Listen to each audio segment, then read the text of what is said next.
Hello everyone, it's Kari from sunshineinmypocket.com. I'm here back with you again to share a fall project today.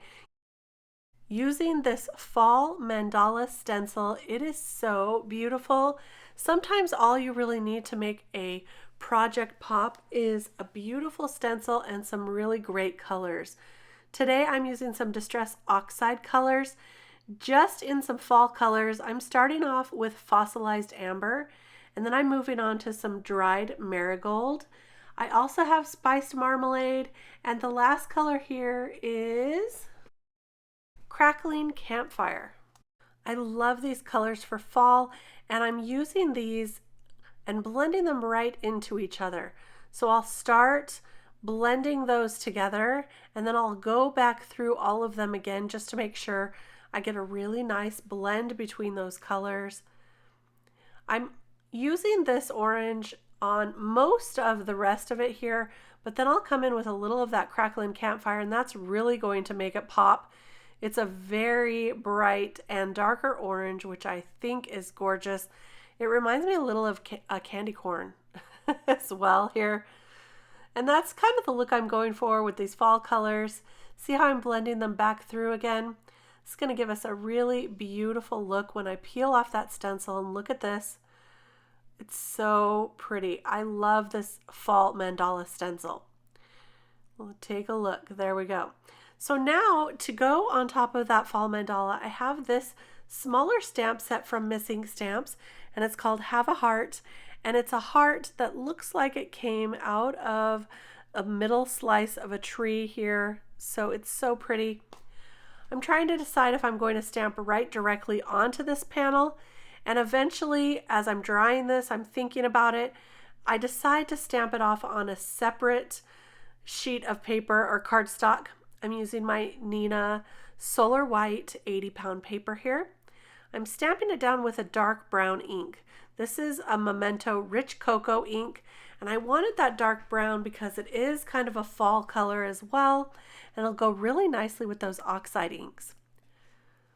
Now I used some clear embossing powder on this so that the ink wouldn't smear when I was giving it some color with some ink and Copic markers.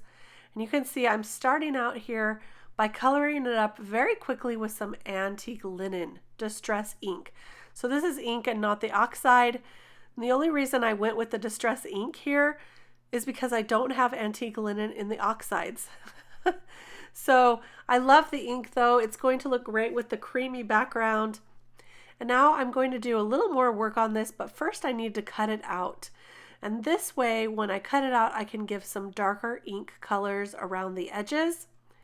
But this wasn't even dark enough for me as I was inking that on, so I decided to go with a darker brown color, and I'm going to pull out the Vintage Photo here.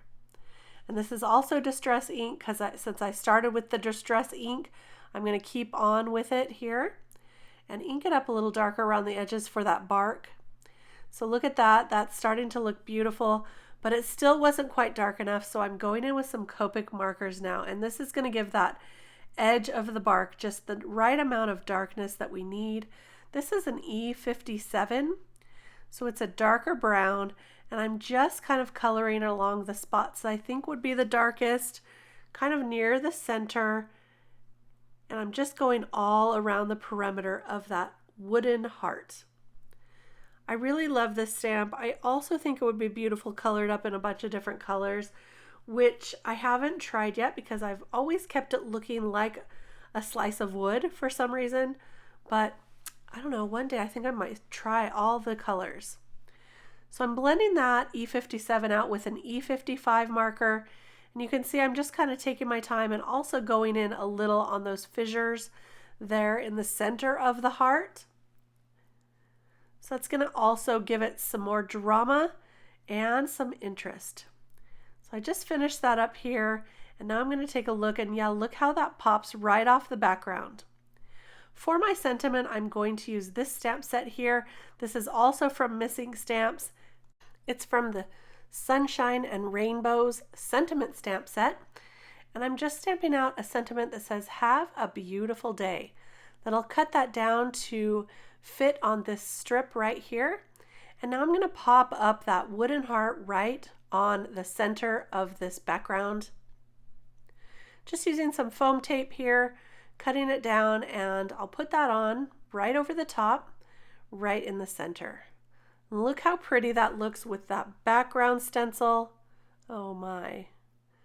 I'm also going to pop up that sentiment right over the top with some more foam tape. I really like the dimension that it gives this card. Have a beautiful day. To finish this off, it just needed some gold pearls here. These are the metallic gold look, and I think it works out perfectly. I'm just going to add 3 to the top left and 3 to the bottom right part of this card panel. Just glue those down with a little bit of liquid adhesive, and that'll work out perfectly there. The last thing to do is to add this to the card base, and that's our card. It's so easy to make some fall cards when you have some gorgeous products like these. I'm just going to glue that right down just like this, and there you go. Now imagine this in some other beautiful fall colors.